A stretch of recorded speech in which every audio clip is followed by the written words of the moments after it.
hello. Welcome. Good morning. What happened to our intro today? It only played half of it. Technology sometimes is a real pain in the butt. I don't know. Heard it all. Okay, this was my rant for Tuesday. It did play. I was like, man, I like that song. Hey, how are you, Brett? I'm Good morning. fantastic. Fantastically well. Yes. Beautiful day. Think I might go for a run. No, I won't. Long walk, maybe.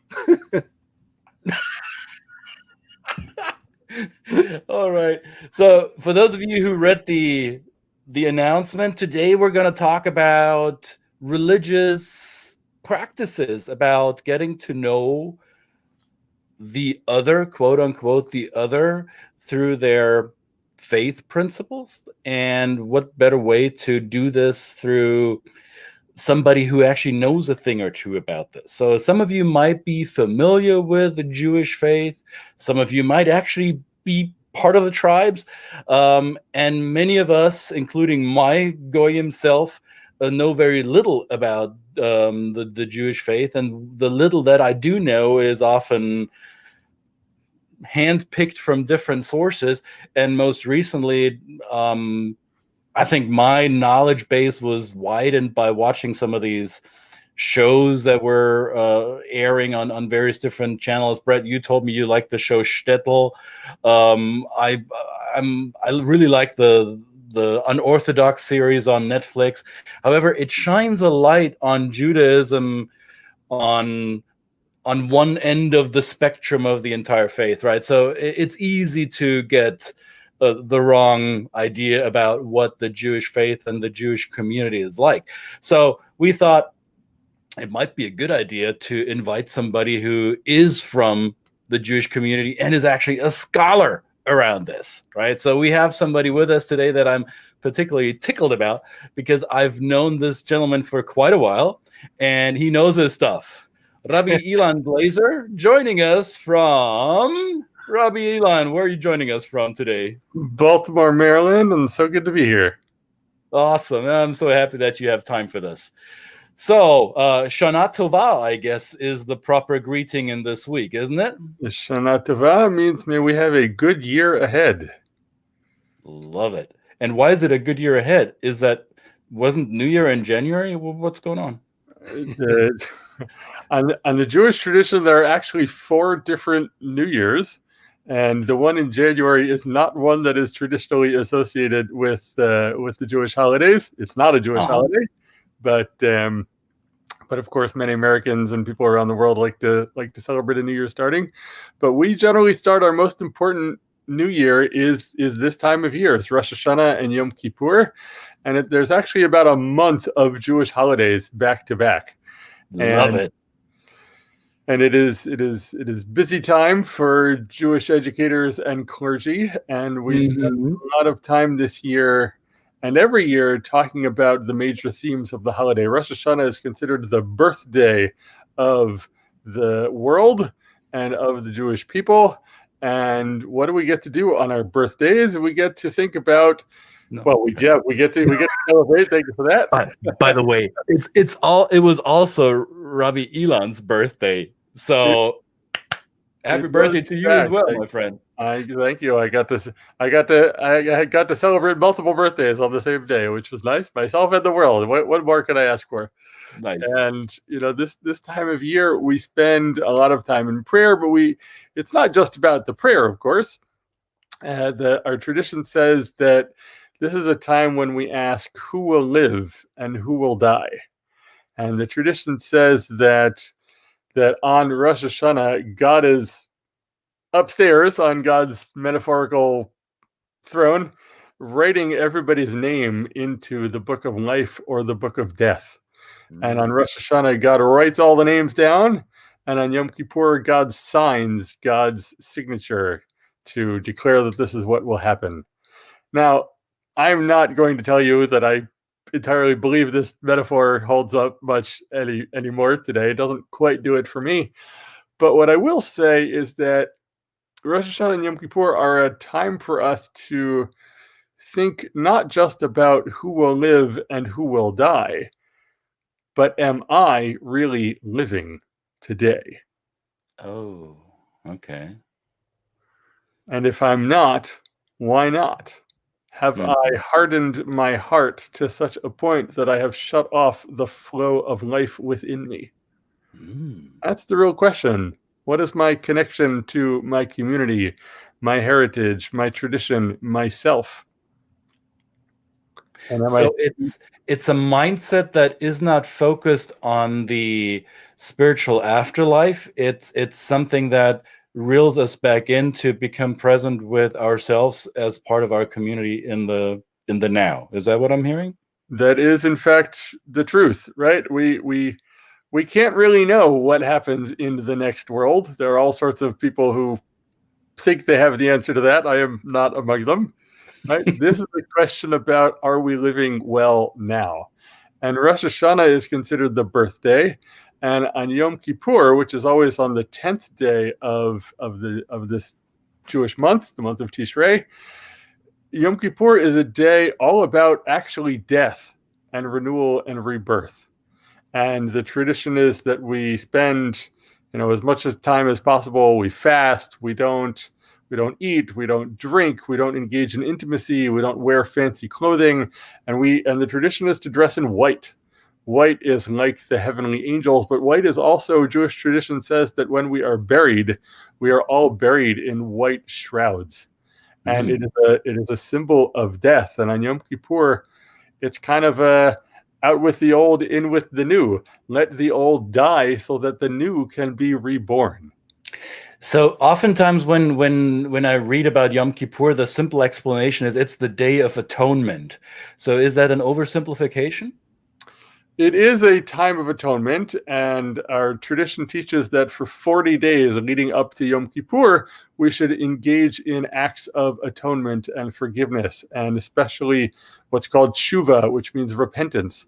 And so we are encouraged, if there are people who we have harmed, if there are relationships that need to be mended, this is the time of year when we focus on repairing any damage that we can, and inviting ourselves to do whatever amends, whatever apologies, whatever work we can to move through our schmutz, if you will, and move forward into a healthier way. So I love this, how you used a Yiddish word. And I mean, some of you might know this. I hail from the German culture, and German is my first language. And I didn't realize until later in my life that Yiddish has a lot of German and also Slavic influences. Brett, my friend here, speaks fairly fluent Polish, so I think there's quite a few Polish terms in Yiddish as well. So that's just to clarify this, or maybe correct my mythical understanding of it. Yiddish is a Central European hybrid language spoken by Jews of the Ashkenazi tribe, or does it extend further? Am I right about this? Yiddish was definitely spoken in Poland and Russia and Eastern Europe, and there were different dialects of it depending on where they were. It's not. It was for many Jews. It was the English of its time, right? There was a thought that we should not speak in Hebrew because Hebrew is a holy, sacred language, and so Yiddish was created out of the countries they were living in to be the local dialect. There are still parts of the Jewish world where Yiddish is spoken pretty exclusively, not nearly as widespread as it once was. Well, I was once invited to a bris ceremony, to a circumcision ceremony at the local synagogue, and I was one of the few goyims in that synagogue. And afterwards, there was obviously, I mean, stereotypically, a lot of food, and the people around us were, a lot of them here in the United States were conversing in Yiddish, to my surprise. So it is still a practiced language in the diaspora, right? It is. It's not as widespread as it once was, but there are absolutely still a lot of people who speak it. I wish I were among them. It's a beautiful language. Did your parents speak Yiddish with you at home? My parents spoke Hebrew to me at home. Oh wow! Oh wow! I'm floored. So, how good is your Hebrew? I can hold my own. Like Nice. like any language, as I'm sure you know, it's It's about how much you use it and speak it. And so whenever I travel back to Israel, it usually takes me a couple days to really have the language come back up, but it's there. Mm-hmm. Yeah. I love, I grew up in Australia. I really don't remember ever being exposed to anybody of the Jewish faith in Australia. Obviously, we have people who are Jewish in Australia, but not very. It was never really seen. I probably, obviously, in the community I was. When I came to Chicago, whole different story. I'm not far from Skokie Boulevard, which is basically the really wonderful community. And I think when you said, Rabbi, you use the terms in these holidays, it's all about reconnecting and living, right? Living with each other and atonement. It's one of the things that as I've been probably very heavily exposed and involved with the Jewish community here in many ways, is that's what I've noticed. And I've noticed there's that sense of community and support for each other is something that I've seen here. And so I resonate with what you've said there. It's fascinating. Yeah. Thank you. If you look at the word atonement, and again, Yom Kippur is called the Day of Atonement. It's considered the holiest day of the Jewish year. If you read the word a little bit differently, atonement can be read as at one mint. And so the question is, are we at one with ourselves? Are we at one with our community? Are we at one and connected to God? And if not, why not? Right? And it's not that everybody is, it's not that the heavens open up and the lightning comes down and strikes us all with inspiration, right? If only that were the case. But it's really about looking and seeing, are we who we are meant to be at this time? And of course, we can ask that question, and we should ask that question every single day of our lives. But it's helpful to have a season that really focuses us and helps us move forward. Now, Ilan, you grew up in the United States, correct? I did, yes. However, you also spent a significant amount of time in the Holy Land, right? I have spent a couple of years in Israel and a number of trips. Yeah. Right. So going by your experience and the spiritual tradition in which you grew up, has Jewish life in the United States changed over the last, let's say, 20, 30 years? And if so, how? Jewish life is changing at an incredibly fast pace. If you think about the old countries, Poland, Russia, Ukraine, where a lot of my ancestors came from, the Jews lived in small communities. Everybody knew each other. Everybody saw each other on a regular basis. And there was a certain community coercive control that everybody did the same thing, and everybody knew who was going to the synagogue and who wasn't, and who was keeping kosher and who wasn't. And as the world got broader, as we sort of left the small towns, the question then became, what of Jewish life do we want to take with us into the outside world? And every movement of Jewish thought and practice today is a response to leaving the shtetls, to leaving the community coercion. And some people say, no, I don't want to be part of this secular culture. I want to be exclusively Jewish, and I don't even want to see any news that's not from a Jewish source, and no television or anything. And I respect that, right? And then there are people who say, and who said then, and who still say today, this religion thing is totally, not for me. I'm going to be totally secular and immerse myself in arts and culture and whatever I want. And then there's a lot of us in the middle who say, let's take the best of tradition and the best of pluralism and progressive values and what it means to be an American or whichever culture we are from, and let's see what we can bring together.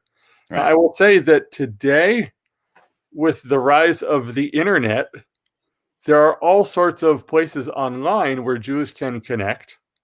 There are sort of the traditional institutions, the synagogue, the summer camp, the Jewish day school, the major Jewish philanthropic organizations are not doing so well today because people are shifting in different directions. Mm-hmm. And I am not a pessimist. The Jewish religion, we've been around. This is our 5,781st year on the Jewish calendar. Thanks for answering that question. It was on the tip of my tongue earlier. So we have weathered many storms. The internet is a beautiful thing. Is it the same thing, right? These past couple of days on Rosh Hashanah, I was leading services on Zoom. It's just not the same as going to a physical building and hearing everybody around you saying and singing the same prayers. It's not the same. On the other hand, there are people who would only go to a service if it's on Zoom because they don't want to leave their house. So how do we navigate the world that is becoming? I think Judaism has adapted in many, many ways and will continue to adapt because all good religions need to. Otherwise, we're just a museum piece. And I don't think that's the point. The point is to see how we can be the best version of ourselves, how we can observe tradition, how we can take the best of tradition and use it to help make us and the world a better place. That was a bomb. That was just a mic drop right there. I love it. Now, when you say being Jewish in whatever culture we're in, I think that's interesting because you've lived in Israel. I think you spent time in a kibbutz as well, correct? Not in a kibbutz. I was in Jerusalem for a couple of years. Okay. So being Jewish in Israel, I would suspect, is a bit different than being Jewish in the United States. To an outsider who's not part of your faith community, how would you describe that in simple terms? So I think what I would say is, for most of us in the United States, Judaism is still a minority culture in the U.S., right? Which isn't to say that there aren't that many of us, because there are millions of Jews in America, and we tend to find each other and support each other, but we often find ourselves having to explain things to our non-Jewish neighbors, or responding to a lot of anti-Semitism, or even just being unsure of how people will respond. And in Israel, again, things are far from perfect in the land of Israel, and it's not as if Israel is fully at peace today either. But on the Sabbath, there are no cars driving through the streets of Jerusalem on the Sabbath. You can just walk around, and people know that you're going to synagogue or not going to synagogue, and it doesn't matter because it's sort of embedded into the culture. There are actually big conversations over whether people can drive in Jerusalem on the Sabbath. It's a big question mark. Is Israel a religiously observant state, or is it a state where people get to choose how religious they want to be? And the tension between politics and religion and law are fascinating. But there's just something about not having to explain yourself in the land of Israel. Right. Which is wonderful. Now, those of us who are not ultra-Orthodox Jews sometimes do still have to explain ourselves in the land of Israel. So there are other dynamics at play. But there's a greater understanding of the shared culture in the land of Israel than certainly in the U.S. Yeah. So how do we as non-Jews, what's an appropriate way to engage in a conversation around faith with people of the Jewish community? And I'm asking this from a very German perspective, right? So Germany and the Jewish faith, we have a very unique, if not the darkest history of humankind. So I know a lot of other people are kind of tippy-toey around the Jewish community because they sometimes feel uncertain how to best interact. What would be a safe space to do that? What would be a safe approach to do that, in your opinion? Well, I would say, I think rejecting the premise that it's inherently unsafe to talk to us is a good place to start, right? And I think we're people like everyone else. And, I think, I obviously don't speak on behalf of every member of the Jewish people, but I would say, there are thousands of websites where people can learn about Jewish holidays and practices. There are hundreds of thousands of books written. People are welcome to ask questions as long as they do so respectfully, right? And I know in the U.S. and I'm sure elsewhere, Jews are a little. Some of us are still a little bit hesitant of people asking questions in a tone that says, "I want to know why it is that you do this, because you haven't really accepted Jesus in your life yet, have you?" Right? And those kinds of conversations I'm not really interested in having at all, because it assumes that my practice is inferior to yours. Right. And I think if we want to build walls and bridges between us, not walls, bridges between us, then we should just ask open-ended questions and say, "Hey, tell me something meaningful about your approach to religion and spirituality." Thanks for that. And I will say, to not assume that because one Jewish person practices one way, that every other Jewish person practices the same way. We are not monolithic. There are all sorts of different approaches, and the best thing to do is just to ask, "Hey, I hear there's a Jewish holiday today. How do you celebrate?" Excellent. Now, you mentioned there's a ton of book written about this. There's one book that was written by somebody that is very close to us today. Yeah, here's Antimo, who feels inspired by you. See? Awesome. Well, thank you, Antimo. I appreciate it. So there's a book written by someone that I know quite a bit, and here it is. And God Created Recovery, written by, well, Rabbi Ilan Glazer. So tell us about that book, Rabbi. Well, thank you. I appreciate that. I wrote this book, so I focus my rabbinic work these days. I was a congregational rabbi for 6 years and enjoyed a lot of it, but I'm focusing now on recovery from addiction within the Jewish community. And it's become my life's work, and I'm honored to do it. And I am in recovery from addiction myself. I'm a rabbi, I'm a coach, I'm a speaker, and when I was getting myself into recovery, I was looking around the Jewish world to see, surely I can't possibly be the only Jew that's ever struggled with any form of addiction. And as it turns out, I'm not. And as it turns out, we have texts going back thousands of years talking about struggles with addiction. And there are very few resources in the Jewish world, and only a handful of books, and not many places to call. So I without really knowing what I was doing, I decided I would write a book. I then launched a Facebook group. I then have done lots of trainings for rabbis and other Jewish educators, and bringing people together to say that recovery is all about renewing our lives and being holy and finding peace. And there's an incredible amount of overlap between that and Jewish life, especially this time of year on the high holidays. Exactly. And so this book is my attempt to blend my recovery with my coaching, with my rabbinate, and help others know that we don't have to keep carrying the shame and the secrets of our struggles, that together we can find light and help each other connect and grow through our struggles to have a better life. That is beautiful. So here it is again, and God Created Recovery. We'll post the link where you can find it online if you're so inclined to read about Jewish practices or Jewish tips, I guess, or advice and guidance on how to recover from addictions of any kind. Rabbi Ilan, I know you are pressed for time and you need to dart to your next appointment. So Shana Tova, is there another greeting that would come with Yom Kippur, which is on Sunday, Monday, this coming Sunday, Monday, right?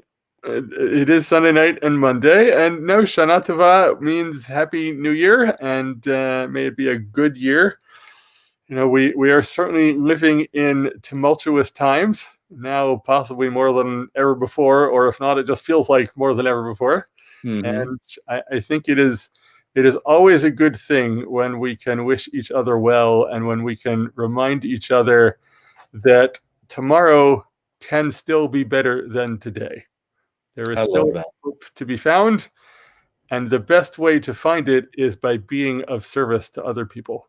So may this be a better year ahead for us all. Thank you very much for that. Let's be at one with each other. Absolutely.